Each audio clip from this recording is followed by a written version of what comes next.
DC Cyborg Volume 2 update, and it's going to be actually really quick. After this update I'm going to complete the build. So let's start with smaller things. Here we have, with the case, you get three LEDs, or these are diodes, or however you pronounce them. They're blue, original, they're blue. So here I got three red ones that are going to replace these ones instead, and going to get some special effects thanks to it. So that's going to be really cool.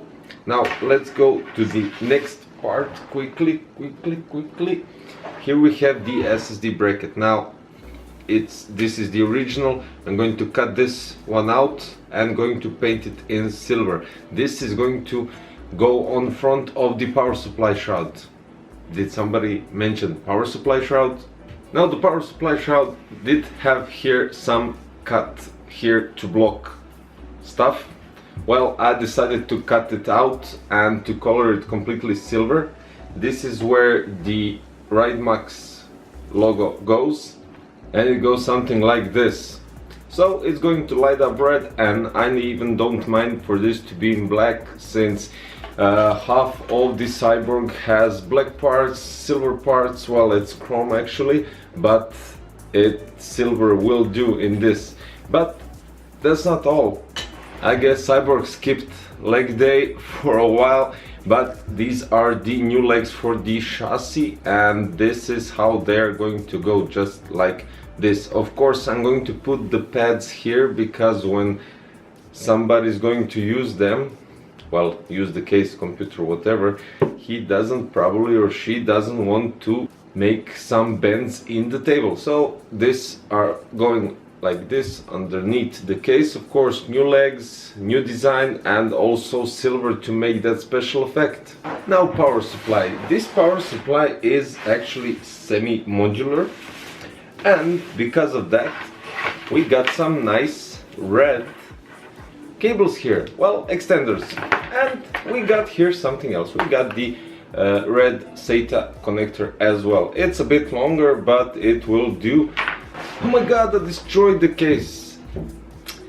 This was the only way to actually remove these plates, because this glue is really hard to remove, and I had to do this to the case and this to the top panel of the case. Now as you've probably seen in my videos with the Raidmax Sigma case, it has a logo here that actually lights up from the top here, and it lights up blue, so one of those LEDs will light red Raidmax logo down below, and it will look cool. But what about these parts? I mean, I'm missing some mesh parts here, some filters, and I'm missing the whole panel.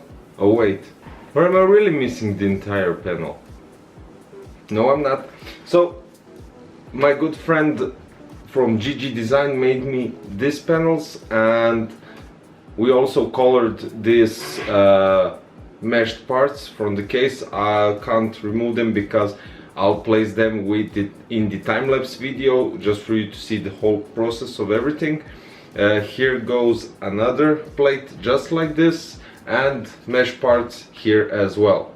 Also, I mentioned how I'm gonna cool only the processor, and that the graphic card is going vertically, just to be shown, because, well, I just decided to do that.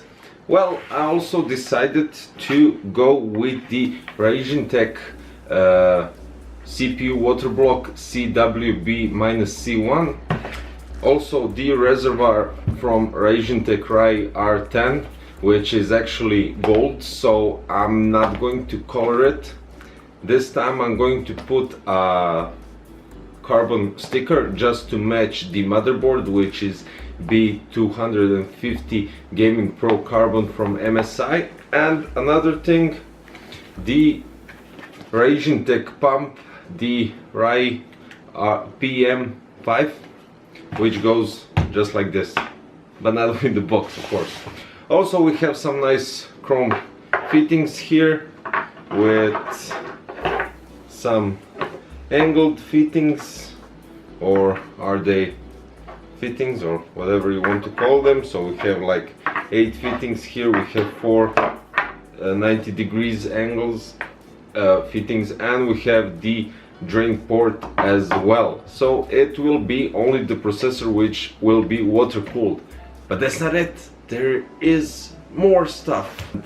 These are the T-Force TeamGroup Gaming DDR4 dark working memory, and they already look perfect.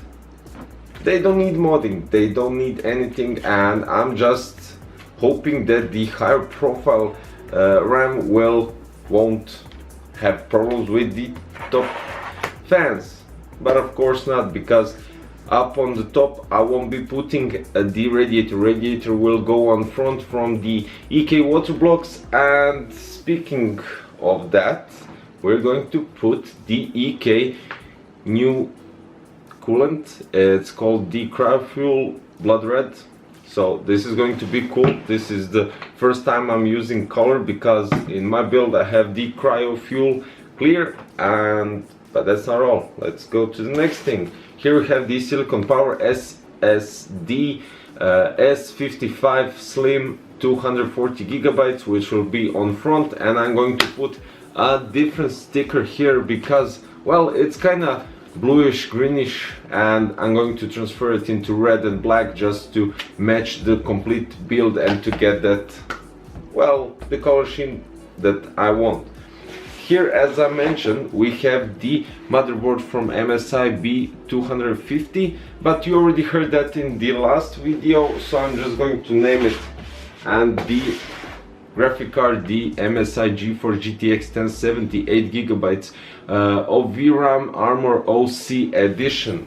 But the best thing in my opinion, apart from all this cool and extreme stuff, well, not extreme by clockwise and that kind of stuff, but it's really cool stuff.